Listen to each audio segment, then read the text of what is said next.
Hey, it's Tyler with SICK. Today I want to talk to you about our safeRS3 safety-rated radar system and how it can solve a very common problem in robotics. I'm talking about prevention of an unexpected startup and applications with whole body access, sometimes referred to as full body access. So when is an application considered to have whole body access? Standards such as ANSI B11.19, ANSI B11.0, ANSI PMMI B155.1, CSA Z432, and the upcoming ISO 12895 give requirements. But if we boil it down to the basics, whole body access is when someone can be inside the safeguarded space undetected, like in this robot cell example.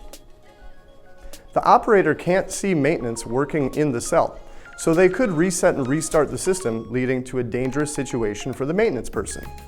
In a situation like this, where it's not feasible for the entire safeguarded space to be visible from the reset and restart controls, other means of detection should be used to prevent an unwanted restart. That's where the safeRS3 comes in.